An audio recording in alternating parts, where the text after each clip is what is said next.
قال الله سبحانه وتعالى: كل نفس ذائقة الموت وإنما توفون أجوركم يوم القيامة فمن زحزح عن النار وأدخل الجنة فقد فاز وما الحياة الدنيا إلا متاع الغرور. وقال النبي صلى الله عليه وسلم: موت العالم مصيبة لا تجبر وثلمة لا تسد، او كما قال علیہ الصلاۃ والتسلیم۔ محترم حضرات، اس وقت عالم اسلام کے ایک بہت بڑی شخصیت حضرت مولانا مفتی رفیع عثمانی صاحب رحمۃ اللہ علیہ کا انتقال ہو گیا ہے۔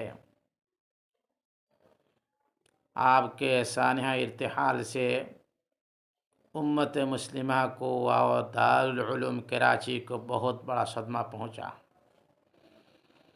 آپ مفتی اعظم پاکستان تھے اور دارالعلوم کراچی کے محتمم اور محدث تھے۔ حضرت مفتی شفیع صاحب رحمۃ اللہ علیہ مفتی اعظم پاکستان کے فرزند تھے۔ آپ شیخ الاسلام مفتی تقی عثمانی صاحب کے برادر محترم ہیں۔ آپ کی خدمات جلیلہ بے مثال اور بے پناہ ہے۔ آپ نے اپنی زندگی میں علمی، سماجی، ملی، قرآن اور سنت کی بہت عظیم خدمت انجام دیا ہے۔ آپ عظیم مصنف، محدث، فقیہ اور مؤرخ بھی تھے۔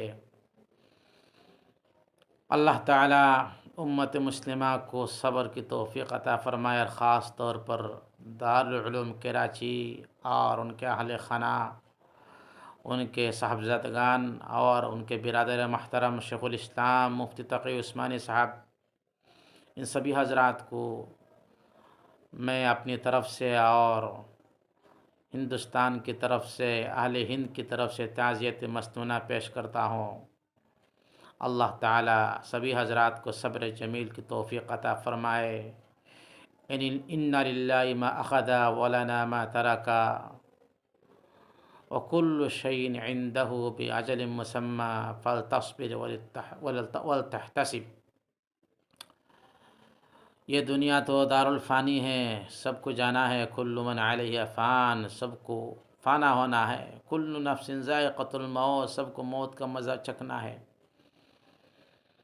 ایک عالم کی مصیبت بہت بڑا، ایک عالم کی موت بہت بڑی مصیبت ہے جس کی تلافی نہیں ہو سکتی ہی، اور ایک بہت بڑا خلا ہے جس کی پورتی بہت مشکل ہے۔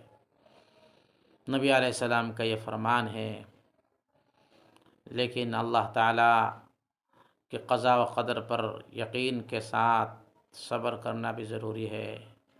ہم دعا کرتے اللہ تعالیٰ پسماندگان کو صبر جمیل کی توفیق عطا فرمائے، دارالعلوم کراچی کو حضرت کی نعمت بدل نصیب فرمائے، اور دارالعلوم کراچی کے معلمین، متعلمین، منتظمین سبھی حضرات کو اور حضرت کے اہل خانہ کو صبر جمیل کی توفیق عطا فرمائے، اور حضرت کے نعمت بدل نصیب فرمائے، اور حضرت والا کو جنت الفردوس میں اعلیٰ مقام نصیب فرمائے، اور حضرت کی خدمت جلیلہ کو شرف قبولیت سے نوازے۔